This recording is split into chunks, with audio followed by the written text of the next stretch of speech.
Yo, Sleepy Sheepy here. Today we're going to be looking at a setup that I've been really enjoying, and that's going to be a main hand Shamshir with an offhand Curved Greatsword. Individually, these weapons are quite strong, but when paired together, they become an extremely potent tool for vortexing. The build that we're going to be running for this is going to be 138, and we'll be putting 62 points into dexterity, and that's with Millicent's prosthesis, as well as 20 points into strength and 40 points into endurance. There are a number of different ways to run this, but I really enjoyed the Thunderbolt Ash of War on the Shamshir, as well as Lightning Slash on the Omen Cleaver. Now you could definitely use the Dismounter or any curved sword that you like, but I really enjoy the moveset of the Shamshir as well as the Omen Cleaver. And I would recommend Thunderbolt on the Shamshir if you're going to be doing invasions. I also really like Sword Dance, especially in duels. Also, as our talismans layout, we're going to be using the Rottenwing Sword Insignia and Millicent's Prosthesis. I think this is a little bit more duel focused, this setup, so I would recommend doing something like Shard of Alexander and either Millicent's Prosthesis or the Green Turtle Talisman for invasions. I just feel like you're probably not going to be landing as many consecutive hits in invasions when you have to deal with multiple opponents, and it can be nice to just get the AR buff to your Ash of War and have the stamina regeneration that comes with the Green Turtle Talisman. Now, one thing that I find interesting about this setup is you can go for this very common bait where you kind of like invite your opponent in with this nice little attack with the Shamshir. You're just kind of like, hey, come here. And then you follow it up with this absolutely devastating blow over the upside of the head with the offhand Curved Greatsword. Here we can see my opponent spacing the Shamshir appropriately, but then getting hit by the extra range of the Curved Greatsword. And that's really what's so powerful about this bait. And especially if you've already landed Lightning Slash, or at least you have that buff, then you're going to be running 867 AR on your offhand weapon, and so really just kind of the bait with the Shamshir followed up by this very high damaging attack with the Curved Greatsword can be really devastating. Also, one thing that's nice about this setup is you can start off with the Curved Greatsword, which gives you a lot of poise damage and some hyperarmor, and especially you can go for this true combo sequence where you go for a running heavy followed up by Lightning Slash followed up by a R2 that's completely uncharged. Now, I was not able to land the full sequence, but it definitely can be done. The biggest issue is going to be if you go for the running heavy and then follow it up with Lightning Slash. A lot of times they're out of range for the heavy attack to land, but it is a true combo between Lightning Slash and the heavy attack. So that's probably going to one-shot your opponent, but if it doesn't, then you can very quickly switch over to the Shamshir and go for a chase down, and this has great chase down potential. And technically you are going to be using the Frosty Handy Tech where you can kind of negate some of those frames at the very end of your attack when you go for the swap between the Curved Greatsword to the Shamshir. So we can see that just slight animation cancel when you switch over to the Shamshir, and that gives you just a little bit more speed when it comes to chasing down your opponent. That pretty much covers everything that I wanted to say about this build and this setup. If you wouldn't mind considering subscribing, I'd definitely appreciate it. And let's go ahead and jump into the invasions. Alright, so to start things off, we have a really fun invasion here in Stormveil, and we get a nice plunging attack on this player that's not aware of our presence, and then we get a lot of damage very quickly following things up with Shamshir, followed up by Sword Dance, and that's going to be enough to turn this into a 2v1, and this is going to be extremely important, especially in small spaces like this. So we kind of want to force everyone into this narrow hallway. The barrels behind me are going to be a bit of an issue. I want to be able to bait my opponents in, but I also want to have a way out. So being able to roll through these barrels was pretty clutch, and we're also kind of aware that our Curved Greatsword can hit the walls next to us, so that's going to be potentially problematic. Now here we do see the power of the pseudo combo that comes with the Omen Cleaver and the Lightning Slash Ash of War, so just going for that running heavy followed up by Lightning Slash, we do get a ton of damage on that Phantom and turn this into a one-on-one. Now things get a little bit more difficult. Our opponent has pulled out the Dragon Halberd, which is going to be pretty scary, mostly because of the spin to win option that's on that halberd, as well as the frost damage, so we need to respect that a lot more. Here I did not mean to fall down all the way to the bottom. I was hoping to get on that middle platform so I could heal, and things become a little bit dicey here. So we're able to reaction roll pretty much all their attacks and put ourselves in a spot where we can get up to full health, and we can start this one-on-one back from neutral. So we are kind of waiting for the right opportunities and using the just kind of strong vortexing potential that comes with this setup, where our opponent isn't going to easily know if we're going to go for a light attack with the Shamshir and they're going to get poise broken, or something a little bit slower with the Curved Greatsword, and those hits do manage to connect. Now, I cut out a little bit there, and my opponent did a great job in general, but I was actually able to come out with the victory against them in that one-on-one, so I was happy there. Next up, we have a pretty fun invasion in Leyndell, and our opponent here is going to be Fat Malenia as well as some summons, and I definitely like the Fat Malenia cosplay. It's always a funny armor set, and I did enjoy it quite a bit. So we are going to back up and try to force these opponents to come into an area that has a decent amount of PvE. Now, we get a lot of damage here on this player with the shield. We shoot the arrow behind them because we see that they're guarding, and then we go for a soft swap over to the Misericord, and that can be extremely helpful. I've been running a soft swap Misericord on a lot of builds lately, and I strongly recommend it for moments like that. Obviously, I could have gone for an attack with the Curved Greatsword, but being able to just switch off the bow without needing to go into my inventory, get that very, very quick attack that comes with a dagger, and finish off my opponent for just that little bit of HP. I would say that was the deal maker for this particular invasion. Now, I wasn't sure where my opponents were. It seemed likely they could be around that corner, so I just shot a great arrow over in that direction in case. Now here I'm just being a little bit cautious, trying to get shots off when I can, and I go for my Ash of War on the Phantom. That does most of their health, and we do get a little bit of help from the PvE, and that turns us into a one-on-one with Fat Malenia. So they go for their Ash of War Rivers of Blood, which is not quite canon for Malenia, but I do respect it. And here we get a nice jumping attack followed up by the Curved Greatsword for quite a bit of damage. And this one-on-one went for a little while, and I definitely enjoyed playing against this player. I feel like they adapted to my setup fairly well. They handled the PvE in the area pretty well, and they weren't just spamming Rivers of Blood or anything, and I think they kind of adjusted in a way where they went for Rivers of Blood less and went for the crouching attack or jumping attack with the 2-cat setup a little bit more, and I think that was absolutely the right play. The crouching attack and jumping attack on the 2-cat setup is extremely strong, and it does a nice job of, you know, having additional range. Obviously, they have Hand of Malenia in their offhand, so that sword is quite long. And, you know, if I go for a Shamshir attack, they can space that and go for the crouching attack that comes out quite fast and has a bit more range. So, nice to see this kind of adaptive play from my opponent, and I'm able to, you know, just kind of back off a little bit, set things back to neutral, avoid most of the attacks coming from Rivers of Blood, and try to press my advantage. Now, I do see that a Hunter has been summoned into the world, and I'd really like to end this pretty quickly. I get a nice jumping attack with the Curved Greatsword, and I'm trying to utilize some of the hyper armor. I go for Thunderbolt with a Shamshir, and it's not quite enough. They manage to get around a corner, but they're on very low health, and so we're able to aggress and, you know, either use some hyper armor or just a nice swing with the Shamshir. The running light attack is going to come out quite quickly, and if they're expecting an attack with the Curved Greatsword, that will kind of mess up their timing. So again, we see the power of switching off between the Curved Greatsword and the regular curved sword.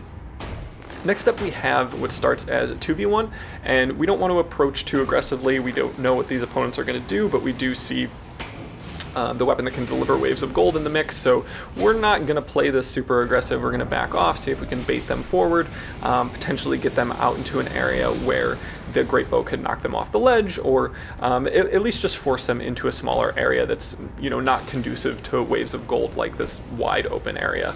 So we're tossing some frost pots, hoping to get some extra damage on these players as well as get them frostbitten, and at this point a blue does come into the world, and we're going to be using the hyper armor that comes with the R2 quite liberally here.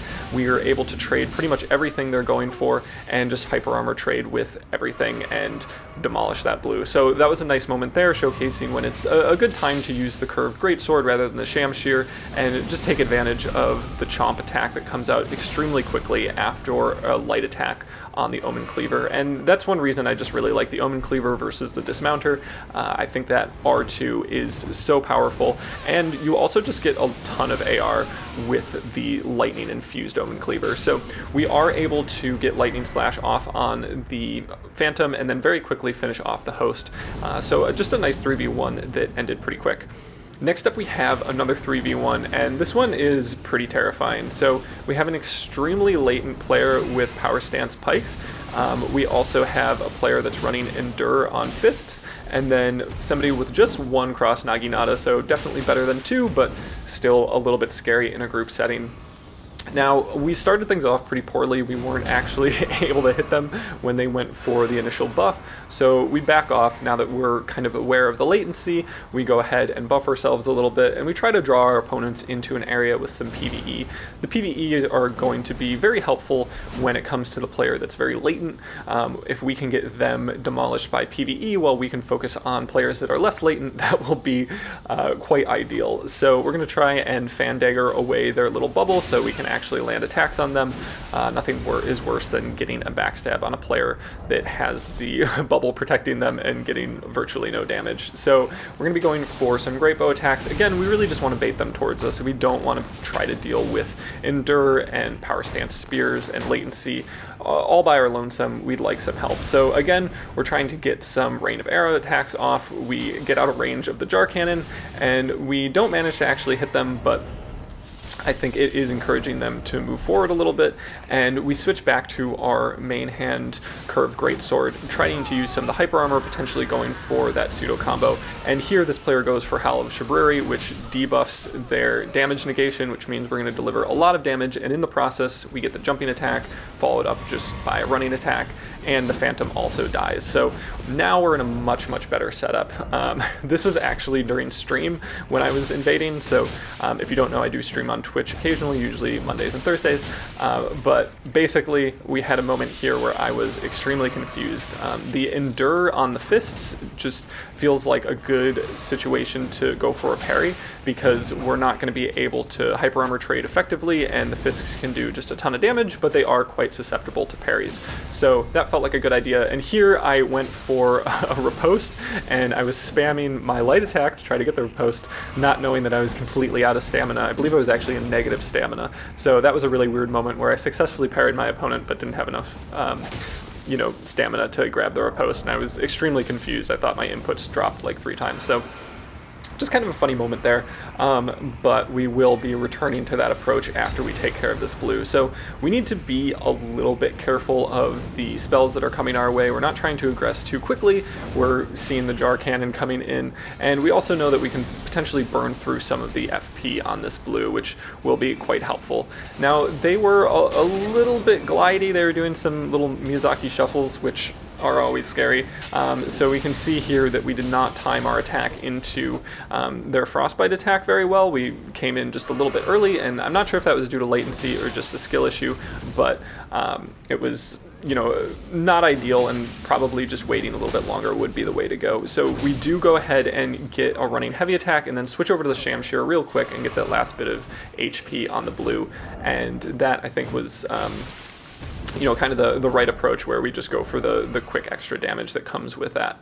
So I was getting hit as I was trying to parry this opponent, so I go ahead and switch my shield over to one with golden parry, just so I can space a little bit more, ideally not get hit as much. We do get the golden parry, and we don't actually run out of stamina in that moment, so we can go for a soft swap over to the Misericord and get the damage we need to kill that player. So a fun one that was very scary at the beginning, but ultimately successful. Now, this invasion was quite chaotic. We do see a player fat rolling, but they also have Bolt of Gransax. We have a player that's running a Madness Spear, and it's, scary in its chaos, and just one of those moments where you're reminded that newer players or unoptimized players can still be extremely dangerous, especially in a group of 3. So here we need to back off a little bit. We do want to change our talisman so we have more madness buildup that we can take without actually getting madness procced, and we finally get a Bolus off. Now these players start to back off. I'm not sure if they saw the PvE in the mix and didn't want to participate or what, but we're able to switch over to the Great Bow and hit this player who has not healed with Rain of Arrows. So definitely a clutch moment there, and one of the reasons that I really do think Rain of Arrows is kind of a must for every invader build.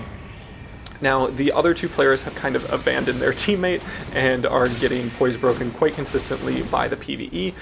We do miss our light attack with the Curved Greatsword, but we are able to kind of get this player stuck in a corner and just demolish them with a couple Greatsword attacks. So, nice moment there where, you know, the cage was kind of blocking them, the PvE was blocking them, and then our body was blocking them, and there wasn't much they could do. Now, we are in a one-on-one situation with the host.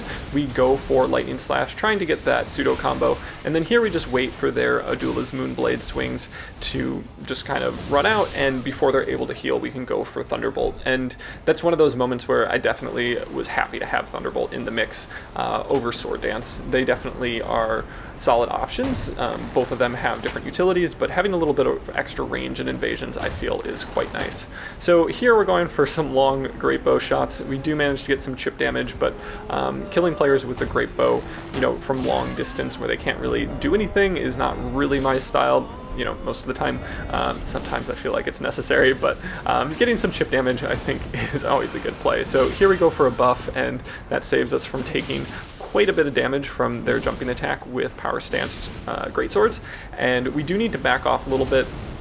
And we haven't really seen the host thus far, but they make themselves known with a running heavy attack, and we're able to poise break two opponents at the same time, and that's one of the moments where I really appreciated having the Curved Greatsword in the mix. We almost get blendered by a couple different Ashes of War, and we just need to get out of here. Things are not going well, we're taking a lot of damage, and moving into a less open area, trying to funnel our opponents into a smaller space could be potentially useful, and also going into an area where gravity might be a factor is usually a good play. So at this point, we really want to bait them down to us. We don't want to go back up there and just get blendered again. The only way to progress through the ladder, excuse me, the only way to progress through the level is up a ladder that takes a long time to get up through, so going down and back through the level feels like a good option. Now, at this point, we're trying to get a little bit cheeky with the Great Bow, and here we can see that being pretty successful, where we knock our opponent off the ledge with a Great Bow shot. That's what we were trying to do as they were running down the stairs, but it didn't connect. But in the end, we were able to turn it into a 2v1, and the host is not really participating, so it's essentially just a 1v1. Now, I'm not totally sure what happened to the other Phantom at this point, but I do see them climb up that other ladder, so I decide to stay down here, continue to have them isolated, and then go for just attacks with both the Shamshir and the Curved Greatsword. I do end up eating a Blasphemous Blade attack, try to space them a little bit, but our poise breaks are coming at good times, and here we're able to again use Thunderbolt in a pretty clutch moment where they're not able to heal, and we finish off that player. Now, it takes a while, but we do catch up with the host, and they kind of progress through the level quite a bit, and they stand there and just take a Curved Greatsword attack. I'm not totally sure what was going on in their brain, but that's okay, we don't need to know. And we go ahead and switch over to a parry shield. Just because we see Rivers of Blood in the mix, we think they might be a good option to parry them, but it ultimately doesn't the opportunity doesn't really present itself. So I think that's something that I've been more cognizant of recently, where just because Rivers of Blood is in the mix doesn't mean you should exclusively go for parries, and if you want to win the invasion, sometimes just going for spacing and damage is going to be a better option. So I've been trying to do that a little bit more, but you know, it's not always necessary. Now, next up we have a duo, and at this point you might be wondering if this YouTuber is completely illiterate. I failed to read the name of the host as I spawn in and just start backing off. So I don't really know who the host is, and I'm just going to be going for damage on both players. You know, the talisman that shows the Phantom as a host is pretty effective at getting the host killed first, which I think is kind of ironic, but I guess it depends, you know, who's playing. If you go for the host immediately in your invasion, that's definitely a different approach, but not one that I really subscribe to. So I'm going for Rain of Arrows, and I definitely recommend going for Rain of Arrows on the opponent that is closest to you. And that means that if they continue forward and they have a Phantom that's following them, a lot of times that Ash of War will land in a spot where the Phantom, where the first player was and where the next player is going. So always go for the spot, you know, in front in kind of the progression of players' movement, and you might hit someone you weren't even expecting to. So we do kill the host first and get a couple hits on the Phantom before they spawn out, but it wasn't enough to kill them. I was kind of hoping to knock them off the ledge, but you know, kind of too little too late. Now, next up we have a 3v1 that ends quite quickly. Mostly I just kind of liked the way that this ended. We have a weird camera moment that's just kind of quintessential from Software that I kind of enjoyed. So, you know, these two players go down pretty fast. They don't have a ton of vigor, and then we're playing against just this mage host, and they're kind of backing into a wall. Going for the Gavel of Hyema, I don't really recommend going for the follow-up because it is very susceptible for a backstab, and here we get an odd camera moment where we're just kind of shoved into the corner and can't see anything, but we are in iframe, so it doesn't matter too much. Now, next up we have a 2v1 right before a fog wall, and we have a mage going for the moon, but we say, "Not today, Satan," and knock them out of the air. And then we do back up a little bit. The host is pretty trigger happy when it comes to their Ash of War, which we're fairly used to at this point, and we need to back off a little bit. And here we're just out of range of Howl of Shabriri, which allows us to kind of isolate ourselves with the mage and just go for a one-on-one with this host. They're going for that Ash of War, maybe a little bit too much, so that allows us to grab a backstab on it.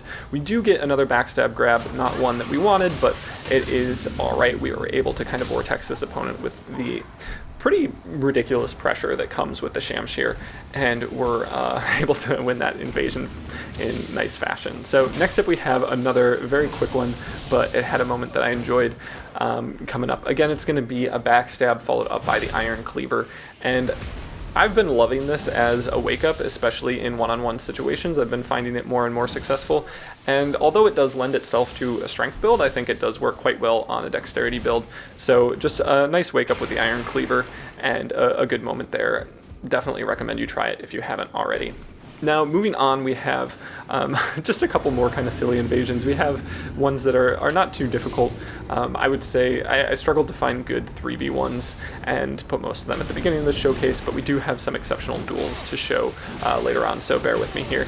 And here we get quite a bit of damage on these players with the Blasphemous Blades, but they do manage to hit us with their Ash of War. We toss a Frost Pot into the mix and take care of the Fat Rolling Phantom, and then we roll in, going in for a backstab. I'm surprised this player didn't turn around more quickly. You know, here we have a number of different wake-up options, but they attack directly out of the backstab. So we go ahead and switch over to our parry shield, and I wasn't sure if you could parry the Blasphemous Blade, but I thought I'd give it a try. Now, they are out of FP, but it turns out you can parry the Blasphemous Blade, so we get a successful parry there, swap over to a Misericord, and get the riposte for the finish. Now, this last invasion is going to be one that I thought I was, you know, kind of being big-brained 5-head, using the cover of the snow to get some nice great bow shots off, seeing if I can get rain of arrows on these players without them even being able to see me. And we do get quite a bit of damage on these players. We're able to very quickly swap over to the Arumi and get the last bit of damage we need to on this one Phantom, and then we start backing off. And you'll see that we're getting quite a lot of blood loss buildup from the different setups. Here we see Eleanor's Pole Blade as well as Moog's Spear and potentially a blood-infused lance.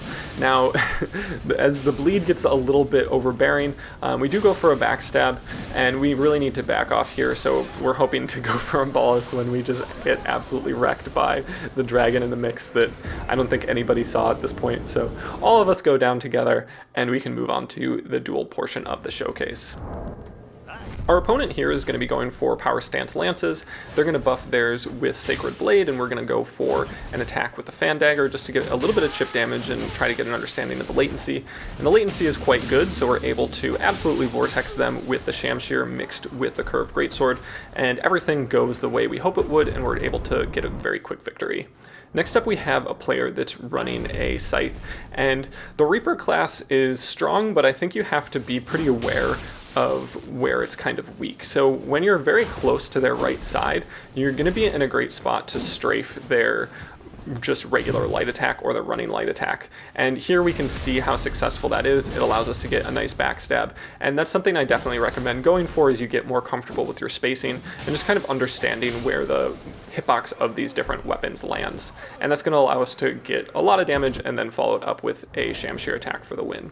Now, next up we have a player that's running a heavy thrusting sword, and I found that this matchup was pretty strong against heavy thrusting swords. One thing it struggled with was like halberd off dagger or offhand axe. I think that's a very strong setup against the offhand curved greatsword with a main hand curved sword. So This will actually be fairly interesting. We're able to space our opponent well enough to avoid the poison proc and then roll out before they're able to deliver Poisonous Mist again, and then get a couple attacks with the Shamshir in the mix. Now before they're able to land their heavy attack, we go for just a light attack with the offhand Curved Greatsword and do quite a bit of damage. And at this point I think they're starting to get a little bit frustrated with the kind of lopsided approaches between the Curved Greatsword and just the regular curved sword against a heavy thrusting sword. So they switch over to kind of the dreaded halberd mixed with an offhand fast weapon. And it is kind of an interesting setup. You don't see the Scorpion Stinger too much, so that was kind of nice to see, but we are seeing some spin to win come out, which is a little bit less nice to see. Now we're able to avoid that and also avoid the frost proc, which is quite scary in this particular situation with spin to win as well as a halberd.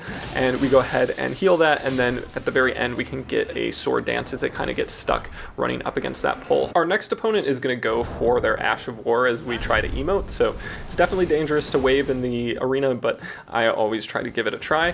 And we're going to go ahead and start things off with our Curved Greatsword. Now we do manage to get running heavy pretty quickly, just kind of space their running L1, and then, you know, not get too aggressive, see what they're going to do. We do throw out just a running attack, but again, we can space their L1, go for Lightning Slash, and our Ash of War does connect. We follow it up with a light attack and come out with a flawless against this rather aggressive player.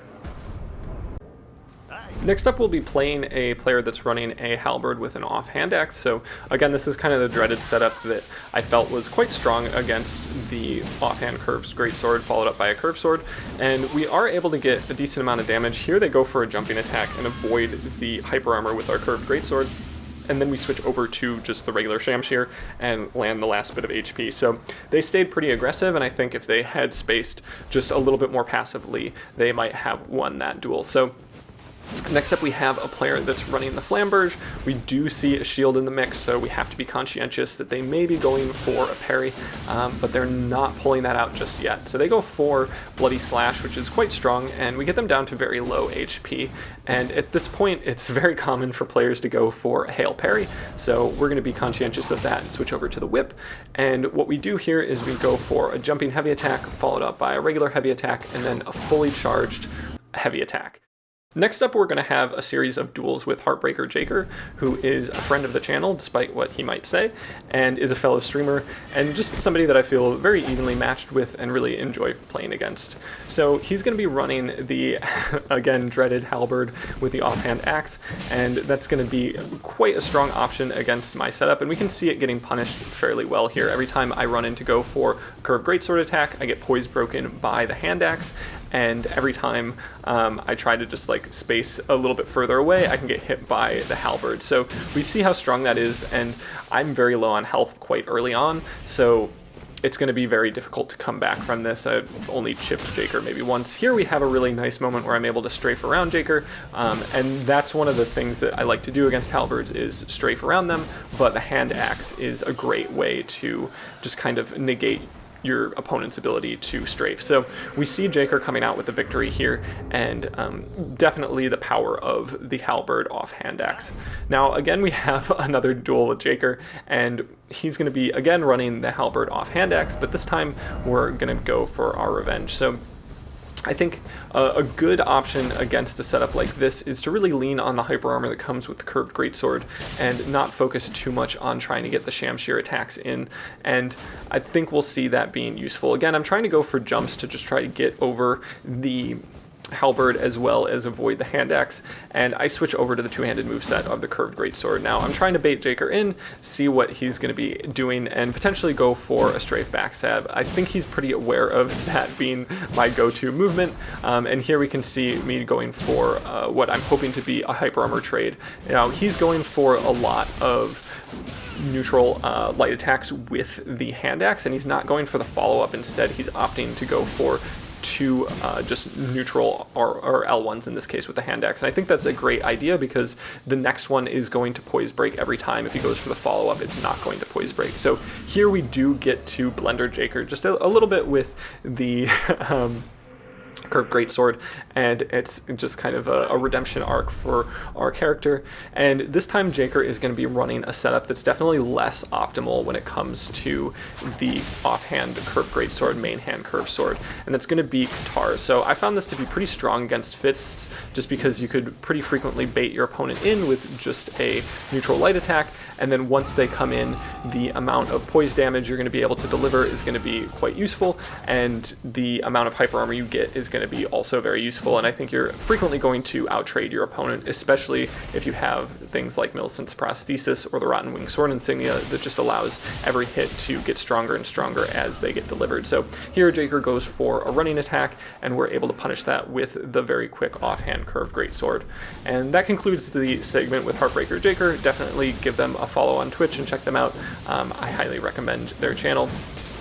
And we're going to move on to a player that goes for some cheeky attacks with the Stormhawk Axe. So they go for a very early Black Flame Protection, which, you know, I think they were hoping to have me just run in and try to punish with a jumping attack, and then I would get hit with the Stormhawk Axe. So not a bad idea altogether, but we just kind of stay patient. We're able to strafe around them and get some light attacks with the Shamshir and come out with the victory. So definitely be wary of the Stormhawk Axe. It's, you know, very high damaging, and I guess we're all pretty aware of what the Stormhawk Axe can do at this point. So this player is running the Knight's Greatsword, and they're going to be going for their Ash of War pretty early on, and that leaves them open to a backstab, especially if you can kind of see it coming. You can roll in and go for that backstab. And here I wasn't actually able to get the backstab the second time around, but I was able to get a light attack that came out a little bit faster than them. Now, next up we have a player that we can kind of adapt to pretty quickly. Whenever I see somebody go for Braggart's Roar with a halberd, I'm immediately suspicious of when they're going to go for a trade, because this gets crazy hyper armor, and if you get hit by it, it has pierce damage, which is pretty gnarly. You'll very frequently just get one shot. So what I like to do here is go for just kind of a run in, run out kind of option here, and using the handy tech would not be a bad option. I'm not using it in this duel per se, but just being able to get that little bit of frame advantage when it comes to swapping your weapon and running out is going to be an even better option. Now, I do have enough time to just kind of space appropriately, but here they just get punished over and over again as they go for their heavy attack, and had I gotten too aggressive and not rolled out, I think I would have eaten them, because they do have so much poise damage. So next up we have another player with a halberd off dagger. We are going to try and just see if we can get some of the hyper armor that comes with the Curved Greatsword, and wait for them to roll, follow it up with some nice quick Shamshir attacks, and then just reaction roll, mostly the halberd. That's what we're going to be focusing on. If we get chipped by the dagger, it's less problematic than just getting absolutely bodied by the halberd. So definitely recommend paying attention to the halberd, a little bit less to the dagger, maybe getting some strafes in. And here we go for Sword Dance as our Ash of War. We're not able to connect any of the hits, and here we monkey mash out of stun and get rewarded for it as you do in Elden Ring. So a nice moment there where we bested the halberd off dagger player, and we give them a nice point up because it was so close. Next up we have Malenia. Now, I don't remember Malenia playing like this in game, but they're going for Hand of Malenia just immediately. We managed to knock them out of the air with a Freezing Pot, which is always the best play. We try to knock them out of the air with Sword Dance, which has a little bit of hyper armor, and they go for Scarlet Aeonia. We roll into it, and we just kind of ignore the rot damage and go for a backstab. I'm not sure how many Source Seals they were running, but that did one-shot them, and we come out with the victory. That's pretty much all I've got to show. If you wouldn't mind considering subscribing, I'd definitely appreciate it, and I hope you have a wonderful day.